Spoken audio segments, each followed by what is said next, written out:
Dan insya Allah akan dilanjutkan dengan konsep yang kedua, baik kepada kita, kepada teman-teman masyarakat.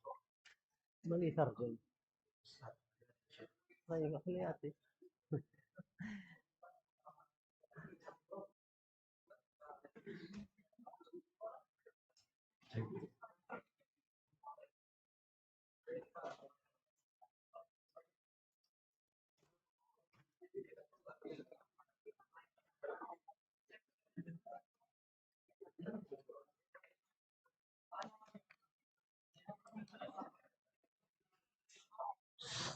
Ayo.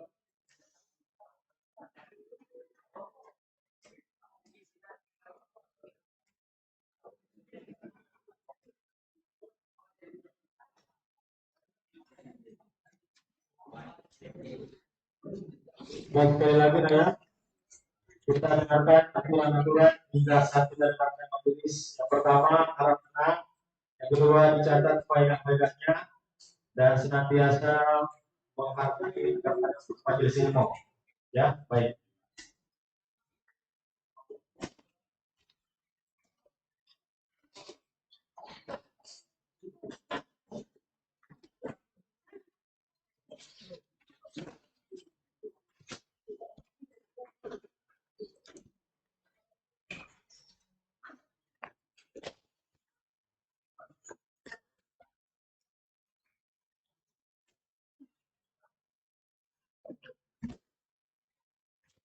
بسم الله الرحمن الرحيم. السلام عليكم ورحمة الله وبركاته. الحمد لله رب العالمين حمدا كثيرا طيبا مباركا فيه كما يحب ربنا ويرضى. وصلى الله وسلم على نبينا محمد وعلى آله وصحبه وسلم تسليما كثيرا. أما بعد، أخذنا في الدرسين السابقين ما يستقبل به العبد هذا الشهر، وذكرنا 6 أمور. من يستطيع ذكرها؟ من يستطيع ذكر هذه ال6 الأمور التي يستقبل بها العبد شهر رمضان؟ ترجمة. Ya.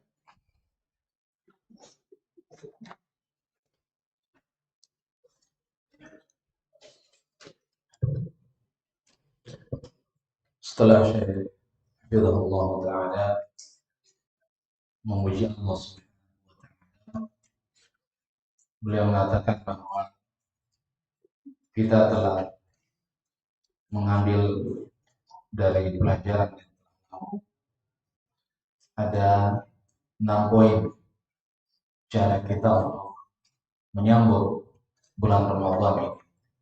Maka siapa yang bisa menyebutkan 6 perkara tersebut? Siapa yang menjawab?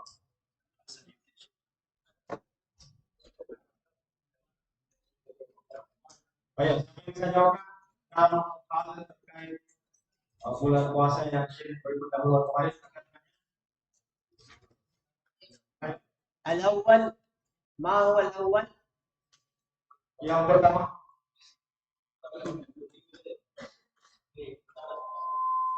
طيب أنا سأذكر الأول حتى تفهمون.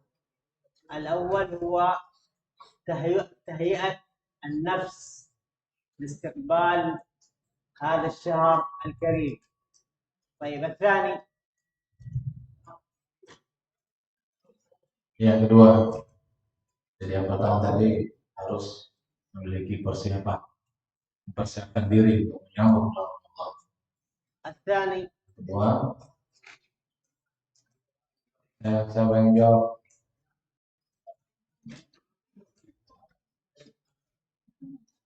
ayo yang kedua siapa? Orang kata-kata. Dari kelas 7. Ya, kelas 8. Kedua,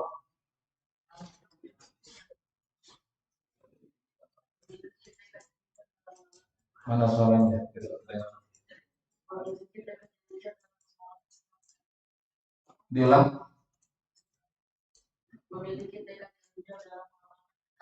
Iya, memiliki tekad. عزيمة. العزيمة العزيمة الصادقة على فعل الطاعات واجتناب المعاصي والذنوب. Dia memiliki tekad yang kuat untuk melakukan amalan ketaatan dari Allah dan memiliki tekad yang kuat untuk menjauhi dosa-dosa dan maksiat Allah. Yang ketiga, ya.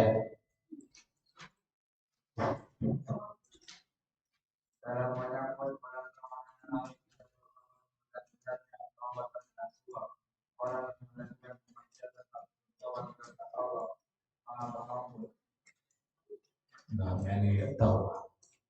خلاص هذا العزيمة. Azim. الثالث خطأ.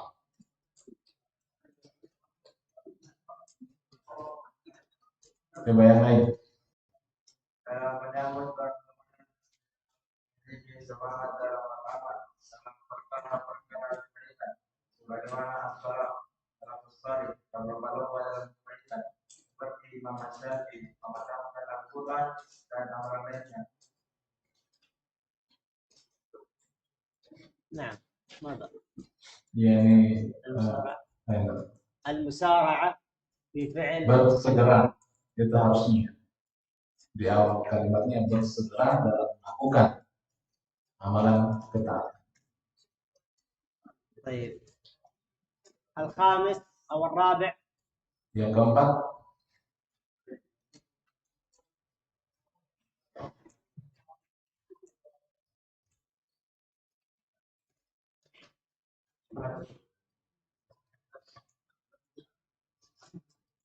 harus bertobat dengan benar-benar harus bertobat kepada Allah dan mengembalikan orang. إظهار التوبة. نعم إظهار التوبة والندم. الخامس. Yang kelima,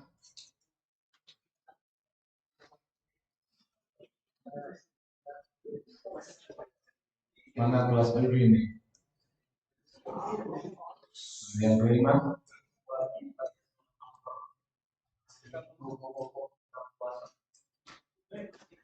التفقه في أحكام الصلاة. أحسن.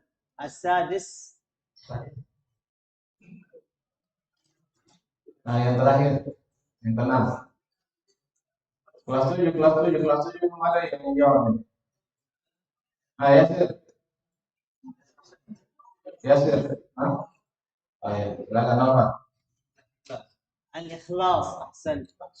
هذه 6 محاور تكلمنا عليها في استقبال شهر رمضان المبارك. طيب هل يجوز أن نقول رمضان أو لابد أن نقول شهر رمضان؟ Apakah boleh kita mengatakan Ramadan atau harus kita katakan bulan Ramadan? Satu orang yang menjawab. Apakah boleh kita mengatakan Ramadan atau harus kita katakan bulan Ramadan? علي انظر علي. أين علي؟ Ali kelas 7.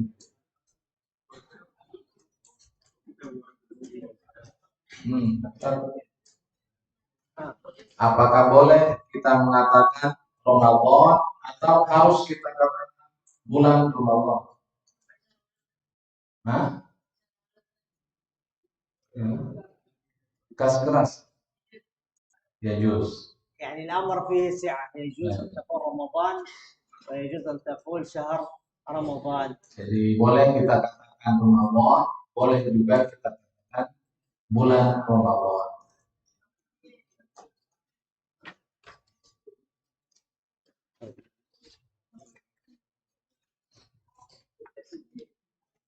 بسم الله الرحمن الرحيم. قال الإمام ابن عثيمين رحمه الله تعالى رحمة واسعة: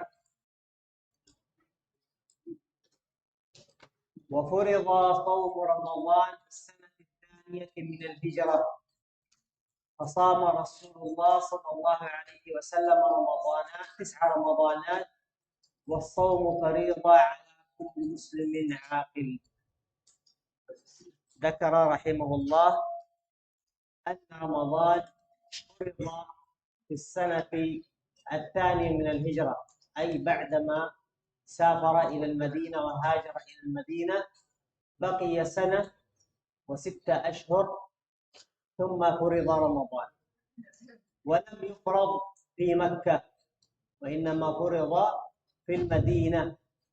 وصومه عليه الصلاة والسلام كان في السنة الثانية من الهجرة النبوية. هاجر النبي عليه الصلاة والسلام من مكة إلى المدينة في شهر صفر، ووصل في شهر ربيع الأول عليه الصلاة والسلام برفقة أبي بكر الصديق رضي الله عنه وأرضاه.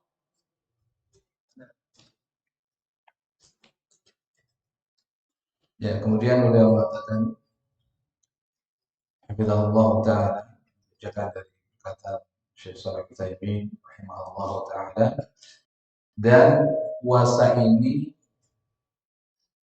dan puasa Ramadan ini diwajibkan pada tahun kedua Hijriah. Rasulullah Shallallahu Alaihi Wasallam berpuasa di dalamnya selama 9 Ramadan. Ya, Rasulullah berpuasa Ramadan sebanyak 9 Ramadan. Dan puasa ini hukumnya wajib atas setiap muslim yang baligh dan yang berakal. Ya, di sini rahimahullah ta'ala menyebutkan tentang kapan diwajibkannya puasa Ramadan. Beliau sebutkan bahwa puasa Ramadan ini diwajibkan pada tahun kedua Hijriah dan diwajibkan setelah Nabi alaihi salatu wassalam berada di kota Madinah. Jadi kewajiban puasa ini diwajibkan di kota Madinah. Ya. Diwajibkan di kota Madinah, tidak diwajibkan di kota Makkah. Jadi beliau melakukan perjalanan hijrah ke Madinah pada bulan Safar, kemudian di bulan Rabiul Awal, jadi diwajibkanlah bulan puasa ini di kota Madinah tersebut. Nah. فإذا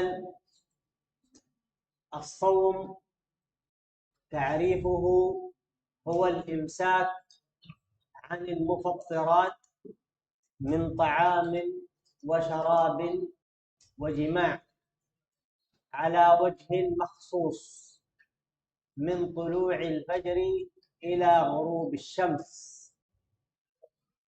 والإمساك هو ترك فعل هذه المباحات من نهار أو من بعد طلوع الفجر إلى غروب الشمس على جهة الإلزام. Ya, kemudian kata beliau Allah Ta'ala, jadi pengertian puasa ini adalah imsak, menahan.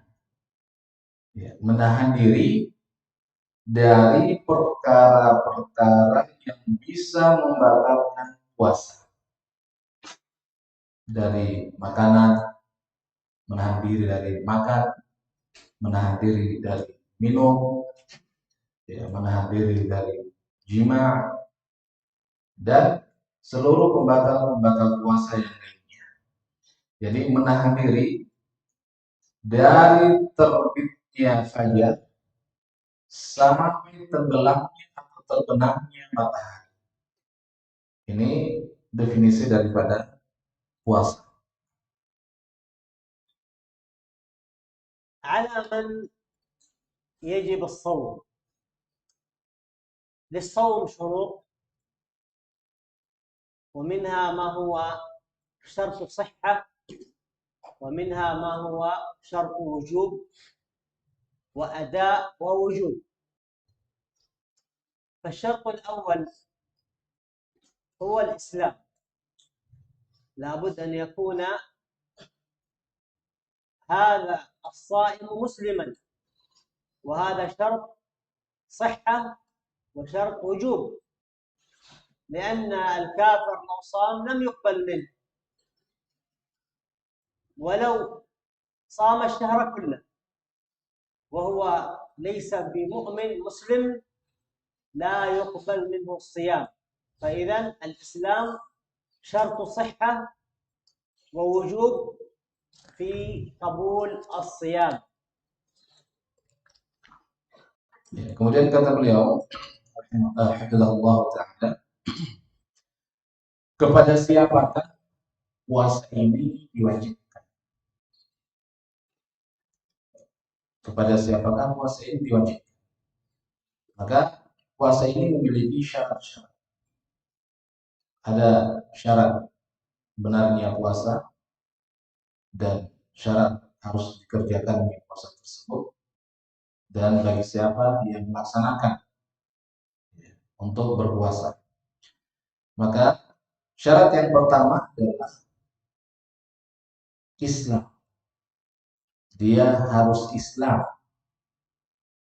Islam ini merupakan syarat daripada benarnya puasa dan wajibnya atas dia untuk berpuasa.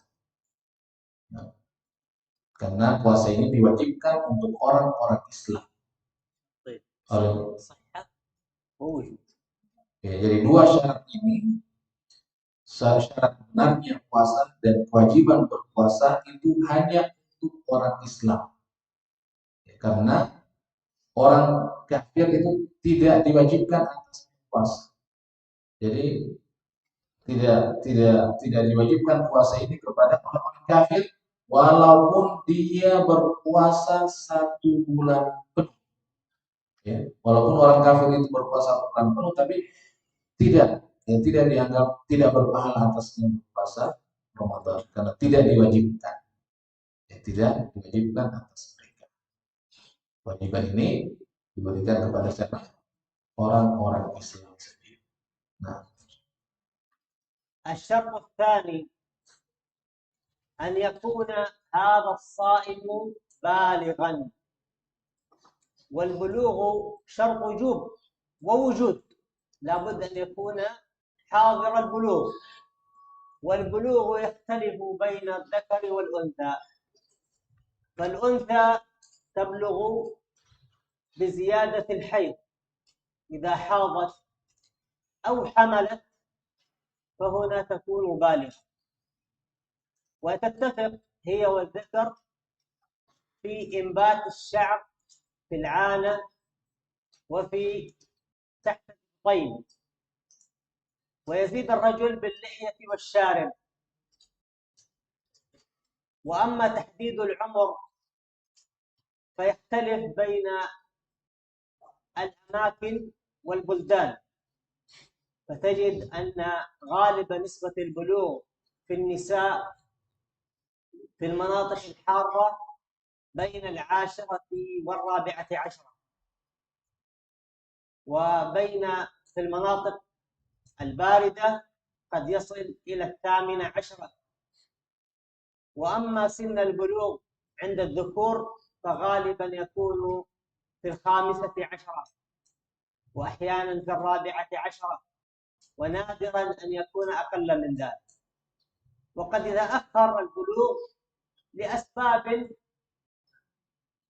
صحية، فإذا كان تأخر البلوغ لأسباب صحية يكون بلوغه 15 بلوغا، كما ذكر ذلك العلماء في كتبهم.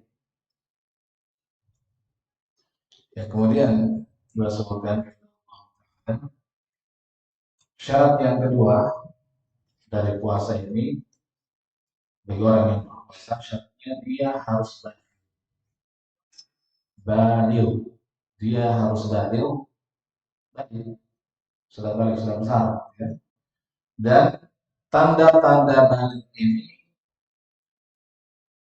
disebutkan oleh para ulama bahwa untuk laki-laki itu tumbuhnya rambut, ya, tumbuhnya rambut di ketiaknya, ya, tumbuhnya rambut di bawah ketiak atau tumbuhnya rambut di sekitar kemaluannya. Nah, atau tergantung pada daerah. Kalau misalnya daerah tersebut daerah panas, itu biasa orang di situ balik dari umur 10 tahun itu sudah balik sampai 14 tahun sudah balik. Tapi kalau misalnya daerah dingin itu biasa nanti dari umur 18 baru dia balik. Nah, yang jelas di sini tanda balik seseorang itu berbeda-beda. Ya, untuk laki-laki dan perempuan. Kalau laki-laki itu tadi tandanya, kemudian saya juga menyebutkan bermimpi, mimpi basah, ya, mimpi basah.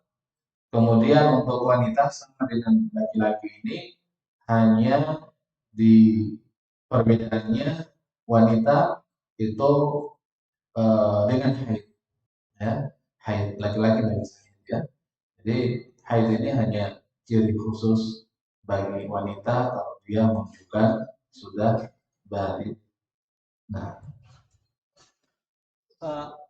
عرفنا إذن حالات البلوغ عند النساء وعند الرجال. فإذا بلغت المرأة هذا السن الذي هو سن المحيض سواء في 10 أو في 11 أصبحت مكلفة بالصيام، ولو تزوجت وهي لم تحض ثم حملت ولم تحض، حملت مباشرة، فأصبح الآن هي مكلفة يجب عليها فرضية الصيام. وأما في الذكور لابد من الاحتلام والبلوغ، فإذا تأخر البلوغ فيكون بسن 15. وكيف البلوغ؟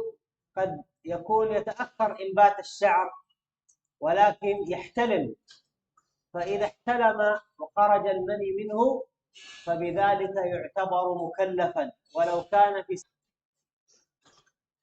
kata beliau Allah Ta'ala, dari sini kita mengetahui bahwa ada perbedaan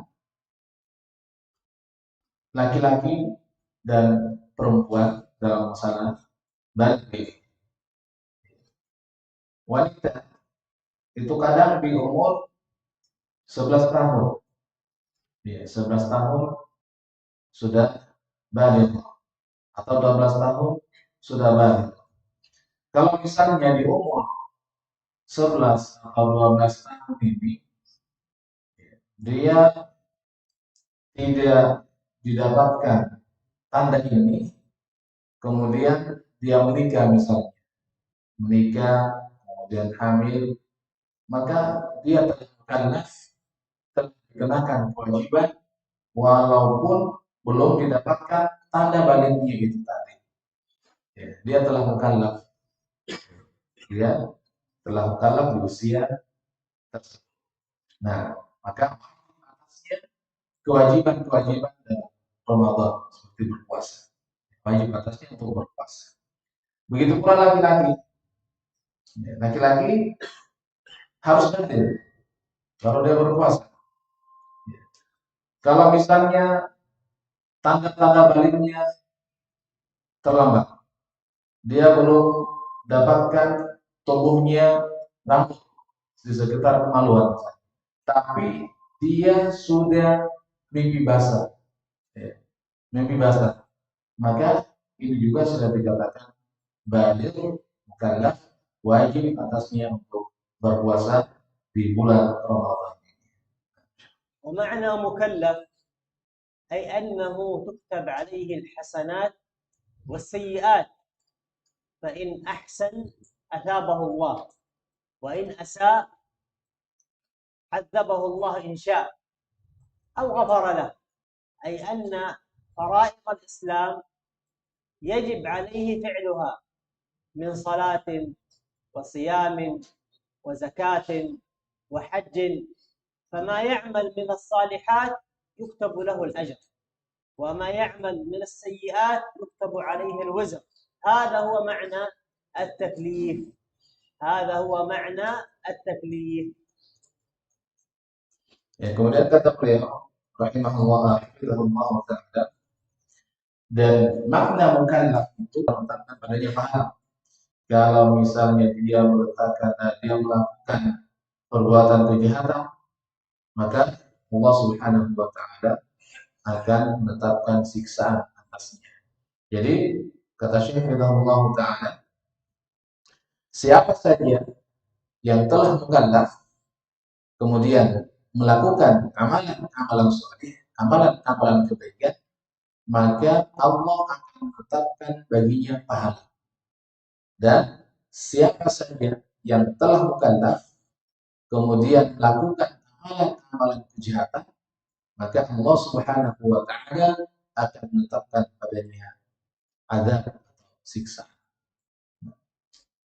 فمن كان دون هذا السن، سن البلوغ، فلا يعتبر مكلفا، ولكن يستحب له فعل الخيرات وعمل الصالحات، فإن الله عز وجل يأجره.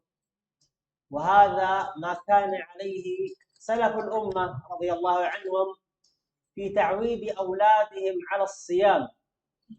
قال بعضهم رضي الله عنهم: كنا نصوم أبناءنا، فإذا صاحوا من الجوع أعطيناهم العهن، لعب يلعبون بها من العهن أي من الصوف، يتلهون بها. وهذا هو المطلوب من الوالدين، أن يعودوا أولادهم على الصيام وعلى الصلاة. فالنبي عليه الصلاة والسلام يقول: علموا أولادكم الصلاة ل7، واضربوهم عليها ل10، وفرقوا بينهم في المضاجع. وهذا من حسن التربية لصلاح الأولاد. وهل يؤجر؟ نعم يؤجر. الذي يعمل الصالحات دون البلوغ له الأجر، ولكنه إذا فعل المعاصي التي في حق المكلف أن يأثم فيها، لا يأثم، لأنه غير مكلف. والنبي عليه الصلاة والسلام يقول: رفع القلم عن 3، وذكر والصبي حتى يبلغ، فإذا لم يبلغ القلم مرفوع عنه، أي لا يكتب عليه السيئات.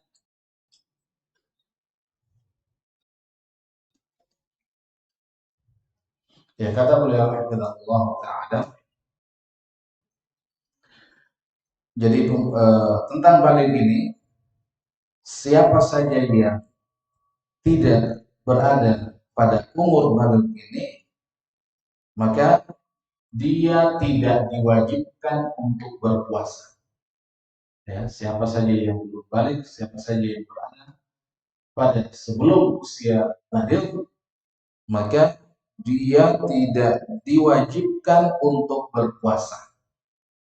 Hanya disunahkan, ya, disunahkan, mustahab, perkara yang dicintai oleh Allah Subhanahu wa ta'ala dan Rasulnya alaihi wasallam.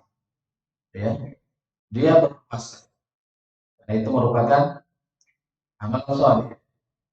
Dan ini kata Syekh Ridwanullah ta'ala merupakan pendidikan yang baik yang harus dilakukan oleh para orang tua terhadap anak-anaknya.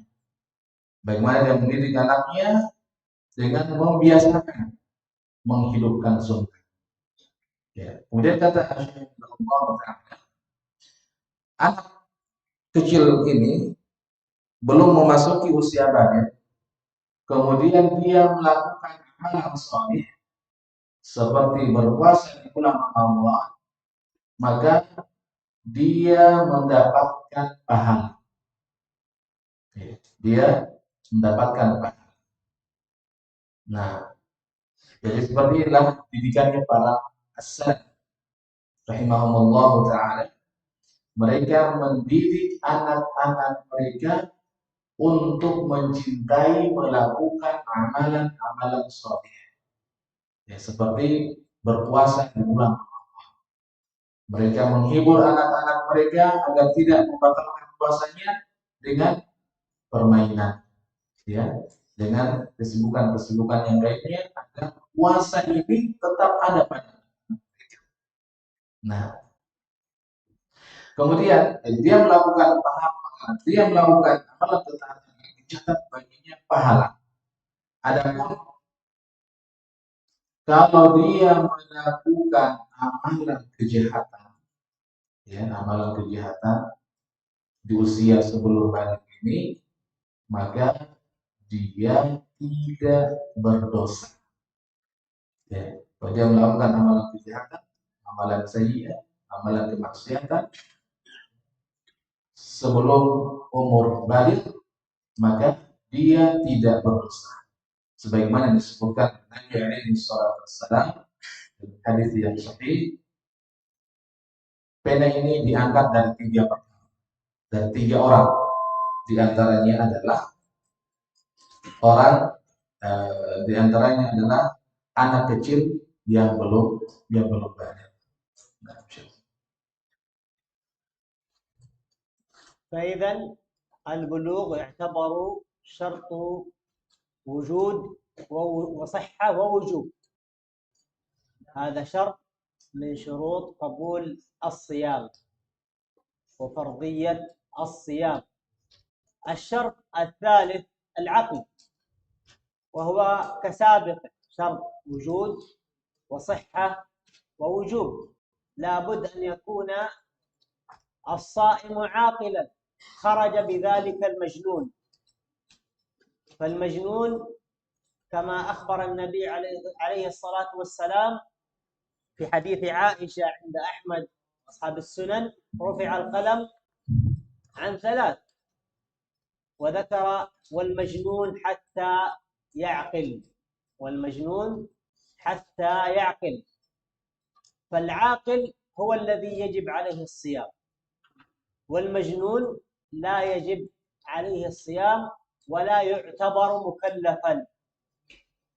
فالعقل هو التكليف، العاقل هو المكلف، فالعاقل هو المكلف والمجنون ليس بمكلف. ولذلك شبه العلماء الصبي بالمجنون، لأنه غير مكلف لا يعقل، ولكن يستحب أن يصوم. الصبي يستحب أن يصوم بقدر استطاعته ولو نصف النهار. أما المجنون فلا يعقل شيئا، سواء صومته أو أكلته، فالأمر عنده سواء، لأنه لا يعرف شيئا من ذلك، ولذلك لا يكون مكلفا. Ya, kata beliau, Allah Ta'ala, jadi ibadah ini merupakan syarat daripada benarnya dan wajibnya puasa seseorang. Kemudian syarat yang ketiga bagi orang yang berpuasa adalah hendaknya aqilan, dia berakal. Orang yang berakal. Jadi syarat yang ketiga, puasa adalah orang yang berakal. Olehnya itu, keluar dari syarat ini orang yang gila. Ya, orang yang gila. Orang yang berakal diwajibkan atasnya untuk berpuasa. Dan orang yang gila itu tidak diwajibkan atasnya berpuasa. Sebagaimana disebutkan dalam hadis yang diriwayatkan oleh Imam Ahmad dari Aisyah radhiyallahu ta'ala anha, bahwa pena ini diangkat dari 3 kelompok, artinya tidak dicatat, ya. Di antaranya adalah orang gila sampai dia berakal. Orang gila sampai dia berakal. Jadi orang yang berakal itu wajib atasnya untuk berpuasa. Kalau dia tidak berpuasa maka berdosa. Adapun orang yang gila itu tidak diwajibkan dia berpuasa. Tidak diwajibkan dia berpuasa dan tidak berdosa, tidak ada dia tidak, kalau dia tidak puasa. Karena orang gila itu dia tidak memiliki pengetahuan, dia tidak tahu apa-apa. Dia makan, tidak makan, sama saja. Dia puasa, tidak puasa, sama saja. Dan dia tidak memiliki pengetahuan. Nah, tidak mengetahui apa-apa. Nah. الشرط الرابع وهو القدرة، أي الاستطاعة، أن يكون الصائم صاحب استطاعة وقدرة. خرج بذلك الذي ليس له قدرة. والقدرة أنواعها القدرة البدنية، والنوع الثاني القدرة المكانية. يقول الله سبحانه وتعالى: فاتقوا الله ما استطعتم. ويقول جل وعلا: لا يكلف الله نفسا إلا وسعها. وهذا يسمى شرط وجوب وشرط وجود. القدرة تكون شرط وجوب وشرط وجود. فالقدرة البدنية ألا يكون مريضا، والقدرة المكانية هو أن لا يكون مسافرا. فهنا إذا توفرت القدرة والاستطاعة وجب عليه الصيام وفرض عليه الصيام.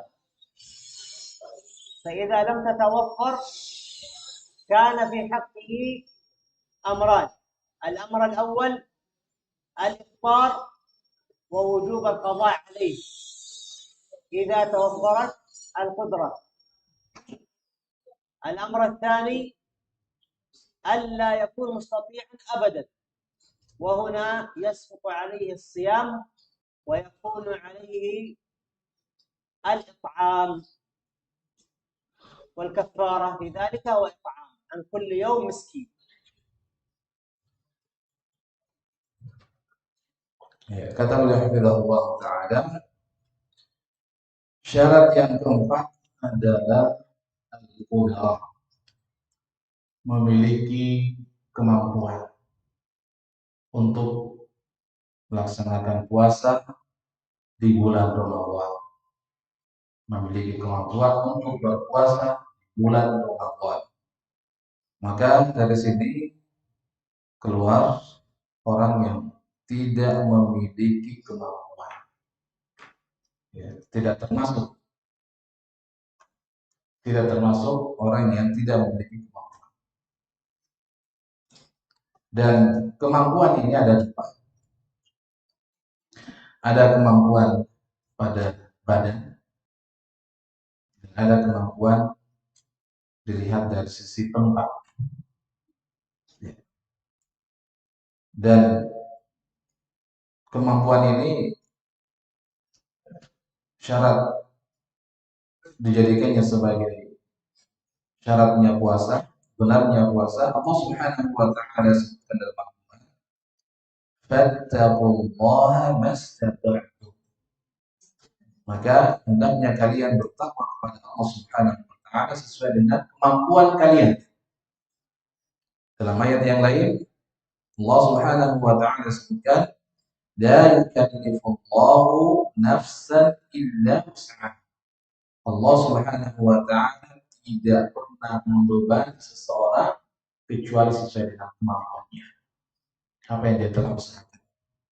Maka ayat ini menjadi syarat wajibnya seseorang itu untuk berpuasa. Nah, jadi kalau misalnya dia memiliki kekuatan, kemampuan untuk berpuasa, maka hendaknya dia berpuasa. Adapun kekuatan, kemampuan yang pertama tadi, kemampuan pada badan, yaitu dia memiliki kesehatan, sehat jasmani, ya, sehat walafiat, gitu ya, kemampuan dalam badan. Maka dari sini keluar hukumnya orang-orang yang tidak memiliki kemampuan, ya, seperti orang sakit. Nah, kemudian yang kedua yang berkaitan dengan kemampuan disesuaikan dengan tempat, maka orang yang berpuasa itu harus tetap tempat itu. Ada orang yang sedang dalam perjalanan, melakukan perjalanan, maka dikatakan dia tidak memiliki kemampuan, berpuasa karena dia melakukan perjalanan. Nah, kemudian Syaikhullah Ta'ala, bagi orang yang tidak memiliki kemampuan terhadap badannya, maka dia membayar fidyah. Nah, kemudian terhadap orang yang tidak memiliki kemampuan sama sekali. Kalau fidyah tadi mungkin lagi sakit pada saat itu, ya, dan diharapkan setelahnya sembuh, maka dia hanya membayar fidyah. Nah, kalaupun dia tidak memiliki sama sekali kemampuan, orang tua yang sangat tua sekali, tidak memiliki lagi kemampuan untuk berpuasa selama-lamanya, ya, tidak memiliki lagi kemampuan selama-lamanya untuk berpuasa, maka dia hanya memberi makan saja kepada fakir miskin. Dia memberi makan terhadap fakir miskin. وهذا الشرط الرابع يندرج تحته شرطان. الشرط الخامس الصحة، أي عدم وجود المرض، لقول الله سبحانه وتعالى: فمن كان منكم مريضا أو على سفر فعدة من أيام أخر. والشرط الثاني الذي هو الشرط السادس المقيم، خرج المسافر، وهو في الآية كان منكم مريضا أو على سفر. فالمرض الذي يشهد به الطبيب أن هذا المريض لو صام لهلك فلا يصوم، وهذا من رفق الله سبحانه وتعالى بعباده ورحمة هذه الشريعة التي أنزلها على هذه الأمة بهم، فلا يكلف الله نفسا إلا وسعها. فمن كان وتوفرت فيه القدرة والاستطاعة صام، ومن لم تتوفر فيه القدرة والاستطاعة أفطر، فإن كان من أهل القضاء يقضي، وإن كان من أهل عدم القضاء عليه الإطعام.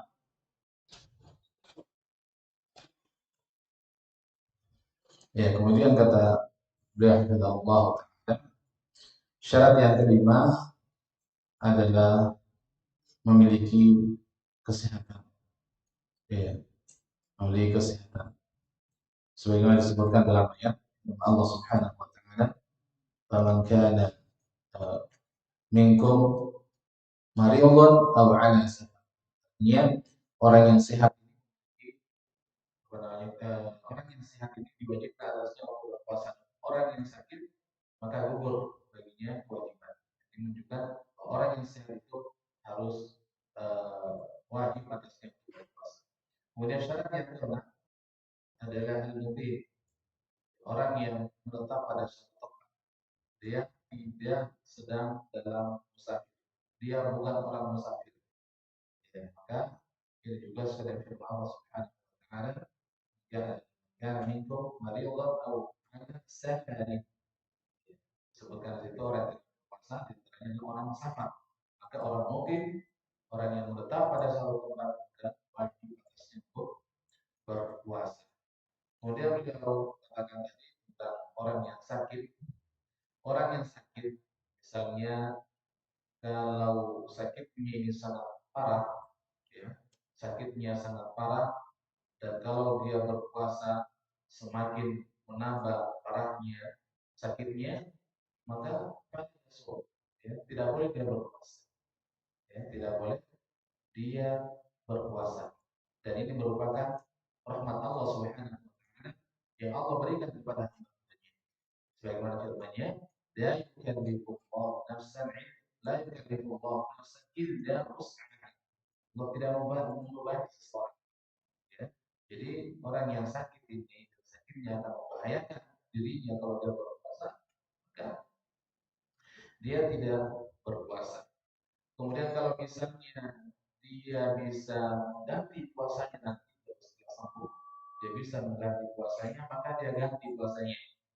Dia ganti puasanya. Tapi kalau misalnya dia tidak bisa mengganti puasanya nanti, maka dia memberi makan, ya, memberi makan kepada fakir miskin. الشرط السابع وهو النية، والنية شرط صحة في قبول العمل، لقول النبي صلى الله عليه وسلم: إنما الأعمال بالنيات وإنما لكل امرئ ما نوى. والنية لغة القصد، وشرعا هو اعتقاد القلب فعل الشيء وعزمه عليه من غير تردد، يعني لا يكون شاكا يعمل أو لا يعمل، وإنما عزيمة وفعل، كما قال ذلك ابن قدامة رحمه الله تعالى في كتابه المغني في المجلد السادس صفحة 46. ومذهب جمهور العلماء من الحنفية والمالكية والشافعية، أو من الحنفية والشافعية والحنابلة، أنه يجب عليه أن ينوي كل ليلة، ينوي كل ليلة بالصيام. وهذا مذهب جمهور الحنفية والشافعية والحنابلة. ورواية المالكية ورواية عن الإمام أحمد أنه يجزئ أن ينوي من أول الشهر للشهر كله، وهذا الذي رجحه شيخنا ابن عثيمين وشيخنا الوادعي رحمهم الله جميعا، وهذا الذي يدل عليه الأدلة. وقصد العبد في الصيام بسحوره، فإذا أكل طعام السحر، ما هو المقصود من طعام السحر؟ التقوي على الصيام، لقول النبي صلى الله عليه وسلم: تسحروا فإن في السحور بركة. وترجيح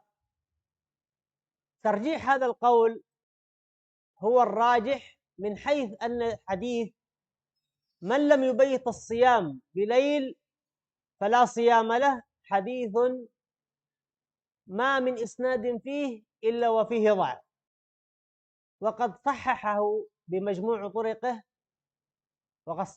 بمجموع طرقه، العلامة الألباني رحمه الله تعالى.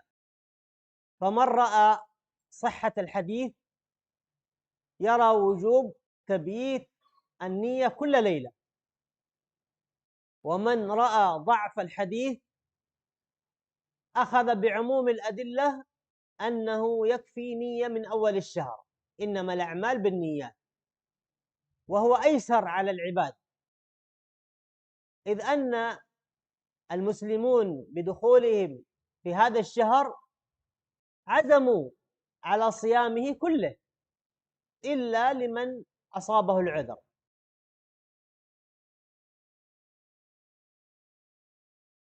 تفضل. Ya, kata Syekh Allah Ta'ala, syarat yang ke-7 adalah dia harus memiliki niat. ya harus memiliki niat. Dan ini syarat benarnya puasa, syarat diterimanya amalan, ya bukan cuma puasa tapi seluruh amalan kita lakukan akan diterima kalau amalan tersebut dilakukan dengan niat. Berdasarkan sabda Nabi alaihi salatu wassalam, innamal a'malu binniyat. Sesungguhnya amalan itu tergantung pada niatnya. Ya, niat secara bahasa adalah keinginan, ya, kemauan. Kemudian niat secara istilah adalah keinginan atau kemauan atau tekadnya hati kita untuk melakukan suatu perbuatan tanpa ada keraguan sedikit pun di dalamnya, tanpa ada keraguan sedikit pun di dalamnya. Itu niat itu definisi niat. Nah, sebagaimana dikatakan oleh Imam Ibnu Allah Taala dalam kitabnya Al-Mughni السادس صفحة 46. halaman 46, السادس صفحة 46. dalam kitabnya Al-Mughni juz atau jilid 6 halaman 46. Nah, kemudian pada permasalahan niat ini oleh jumhur ulama itu hendaknya dia melakukan niat atau berniat pada setiap malamnya. Ya, ini pendapat jumhur ulama. Ya, jumhur ulama tentang niat dalam puasa ini, mereka mengatakan bahwa harus berniat pada setiap malamnya. Adapun jumhur ulama ini seperti mazhab Hanafiyah, mazhab Syafi'iyah, itu mereka berpendapat seperti ini. Syafi'iyah ini termasuk kita di Indonesia, ya. Syafi'iyah itu kebanyakan kita harus berniat setiap malam, ya, berniat setiap malam untuk berniat untuk puasa. Adapun mazhab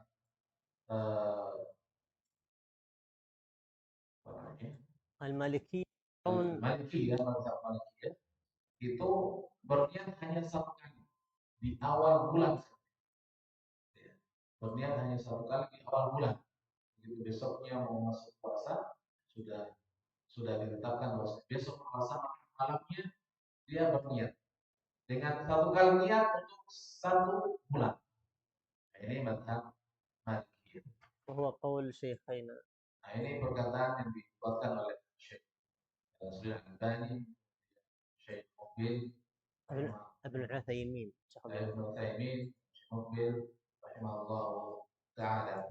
Jadi di sini kata Syekh Bidahullah taala,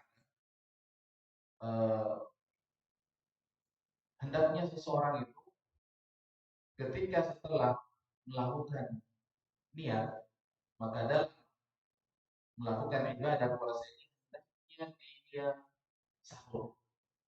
Hendaknya dia sahur. Karena sahur, kata Nabi alaihi wasallam, "Saharu fa inna fis sahur barakah." Sahurlah kalian, makan sahurlah kalian. Karena dalam sahur itu ada berkat. Nah, ini menunjukkan bahwasanya dalil ini menunjukkan niat itu harus setiap malam dan kita sahurnya setiap hari, ya kan? Jadi hadis ini dijadikan dijadikan sebagai dalil bahwasanya niat itu harus setiap malam kita makan sahur setiap hari, setiap malam. Nah, maka di sini Asy-Syaikh rahimahullah taala, kalau misalnya dia tidak bisa seperti itu, maka cukup baginya juga untuk berniat di awal bulan dengan satu kali niat, sebagaimana mazhabnya Malikiyah itu tadi. Nah, di sini perkaranya masalahnya puas, ya. Hanya sebutkan oleh Syekh Bidawullah Ta'ala, kalau misalnya dia tidak memiliki udur, ya, maka dia memilih madhab yang pertama, madhab yang jumhur itu وأيضا قول من أول الشهر هو رواية عن الإمام أحمد، وقال يستحب له أن ينوي كل ليلة. الإمام أحمد رحمه الله عندما سئل قال يجزئ نية واحدة للشهر ويستحب له أن ينوي كل ليلة. Kemudian Imam Ahmad juga mengatakan Ahmad rahimahullah taala bahwa dia berniat satu kali di awal bulan, niat untuk menguatkan kalau dia berpuasa nanti, kemudian di setiap malamnya juga harus dibarengi dengan niat. Jadi setelah dia berniat di awal bulan, maka setiap malamnya juga dia berniat. Nah, seperti itu. الشرط الثامن الطهارة، والطهارة المقصود بها ما يصيب المرأة من الحيض والنفاس، وهو خروج الدم لسبب النفاس أو للحيض. فإذا صامت هذه المرأة وهي حائض أو هي نفساء كان صومها باطل. وكذلك النجاسة المعنوية، الكافر والمشرك، كما قال الله سبحانه وتعالى إنما المشركون نجس فلا يقربوا المسجد الحرام بعد عامهم هذا. فمن كان نجاسته معنوية أي عقيدته كافرة ليس مسلما، كذلك صومه مردود عليه، فليس له إلا الجوع والعطش. والمرأة إن صامت كان صومها باطل. يقول فاتقوا الله ما استطعتم ولا يكلف الله نفسا إلا وسعها. ورخص النبي صلى الله عليه وسلم للحائض والنفساء أن تفطر في نهار رمضان، وهذا رحمة بها رحمها الله سبحانه وتعالى، وجعلها ورفع عنها الصوم في شهر رمضان إذا أصابها ذلك وعليها القضاء. قالت عائشة رضي الله عنها كان يصيبنا ما يصيب النساء، يعني من الحيض، فنفطر فلا نقضي إلا في شعبان لانشغالي برسول الله صلى الله عليه وسلم. وهذا رخصة لها أن تقضي في أي وقت من العام، سواء قضت هذه الأيام متتالية أو قضتها منفردة وقت ما استطاعت تصوم. فإذا كانت المرأة متزوجة ويصيبها ذلك وهي في خدمة زوجها وأخرت الصيام حتى شعبان جاز لها ذلك، والأفضل أن تستأذن زوجها وتصوم حتى لا يفوتها الأجر العظيم ولا يفوتها صيام بعض النوافل كصيام 6 من شوال وصيام عرفة وصيام عاشوراء وإلى غير ذلك من صوم النوافل. Kemudian kata Syekh Allah Ta'ala, syarat yang ke-8 adalah tohar, dia harus suci. Nah, maka keluar dari sini orang yang wanita yang atau yang nifas, ya. Jadi syarat yang ke-8 dia harus suci. Yaitu orang haid, wanita haid atau yang nifas, maka tidak boleh baginya untuk berpuasa. Begitu pula kafir ma'nawiyah, ma'nawiyah,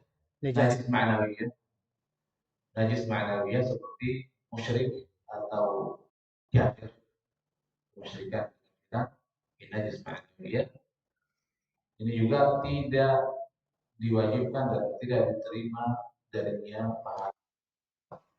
Ya. Kalaupun dia berpuasa, maka dia hanya mendapatkan lapar dan dahaga terhadap dia pahala. Nah, Kemudian untuk wanita yang haid dan nifas itu tadi, maka dia mendapatkan keringanan dalam berpuasa. Keringanan dalam berpuasa, keringanan tidak berpuasa. Dan ini merupakan rahmat dari Allah Subhanahu wa taala yang Allah berikan kepada para wanita yang sedang haid atau yang sedang nifas.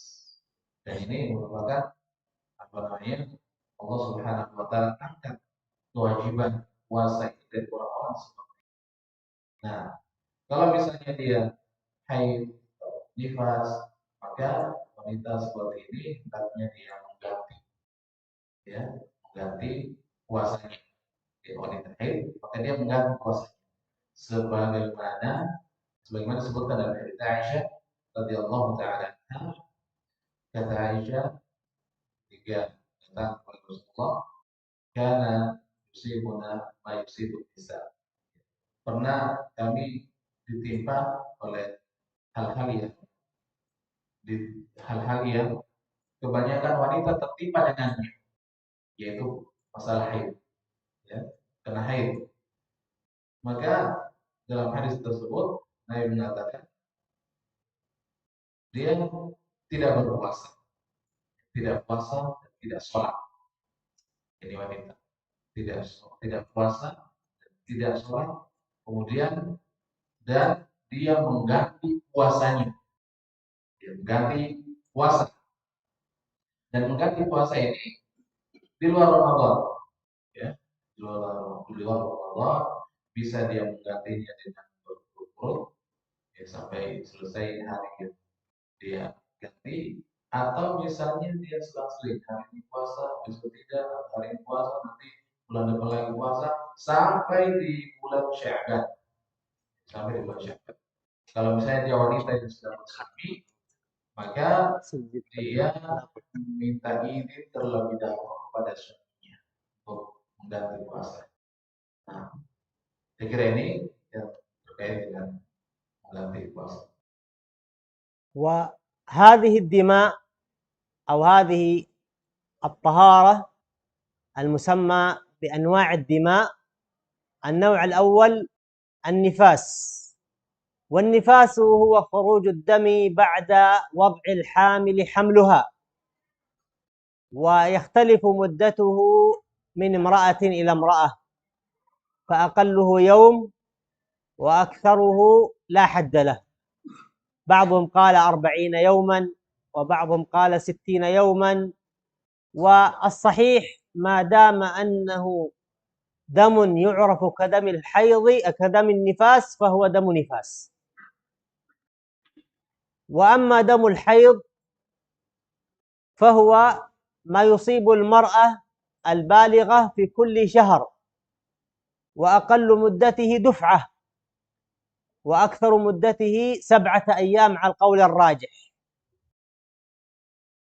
وهناك دم ثالث وهو دم طاهر، وهو دم الاستحاضة، وهو دم يخرج من رحم المرأة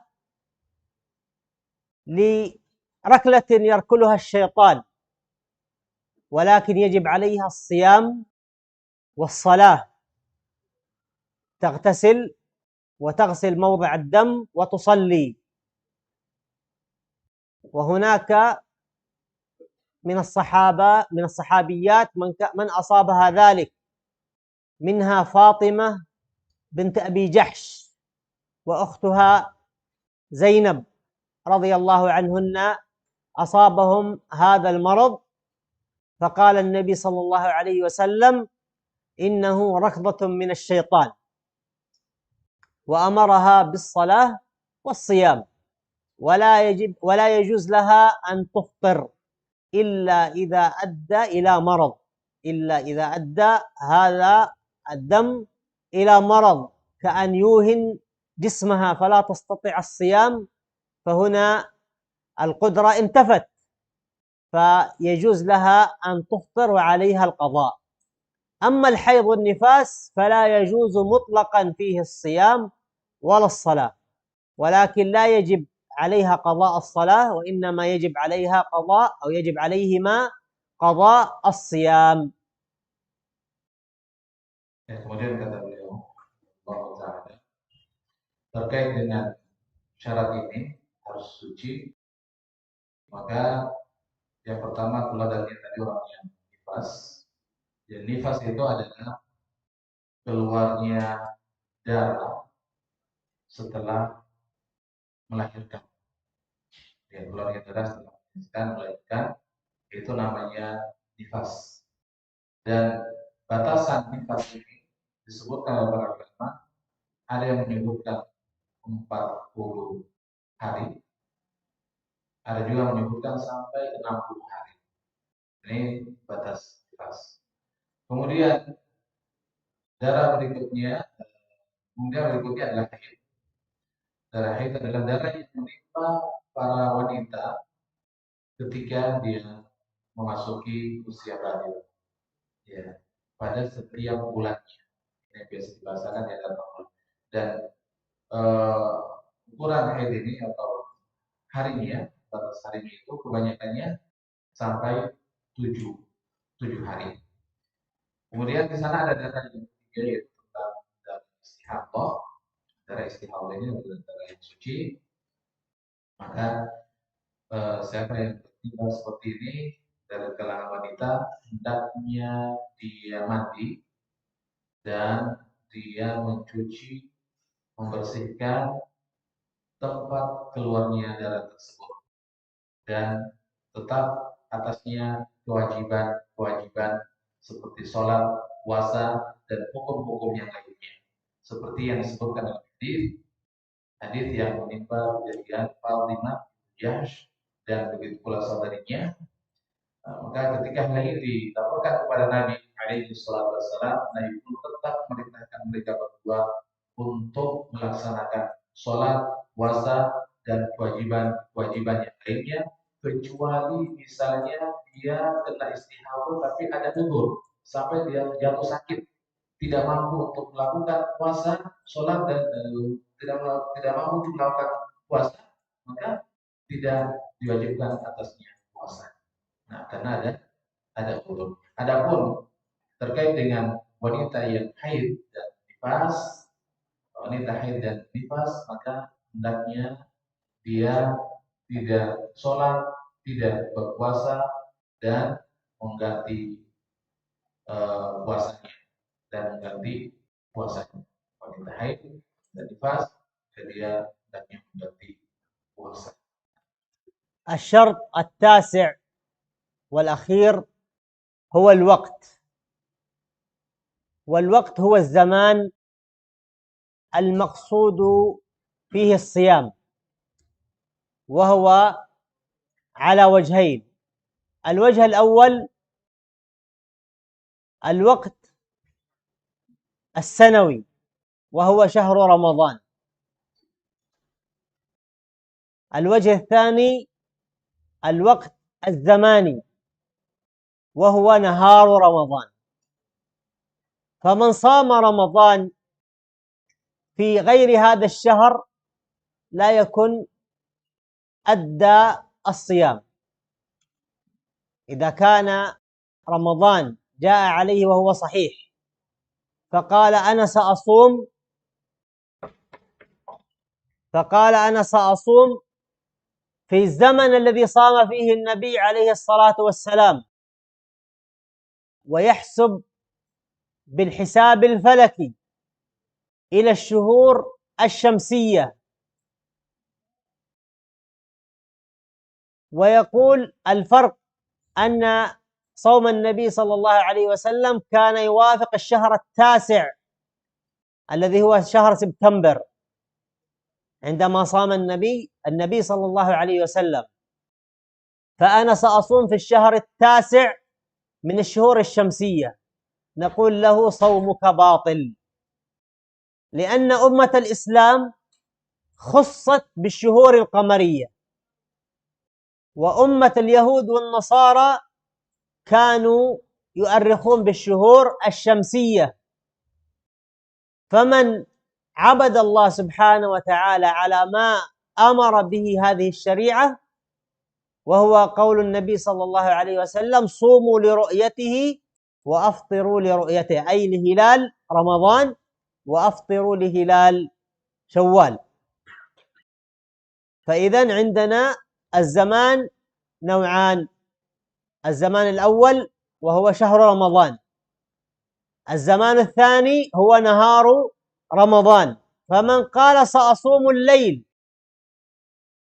أطول من النهار مثلا 11 ساعة والليل 13 ساعة، قال أنا سأصوم الليل لأنه أطول، نقول له صومك باطل، لأن النبي صلى الله عليه وسلم أمرنا بصيام نهار رمضان. فالأصل في هذه العبادة هو الاتباع، ومن غير ذلك فهو مبتدع ضال خالف ما جاء به النبي صلى الله عليه وسلم. نعم. Ya, kemudian kata Allah Ta'ala, syarat yang ke-9 dari merupakan syarat yang terakhir, yaitu waktu untuk berpuasa. Waktu untuk berpuasa, dan waktu di sini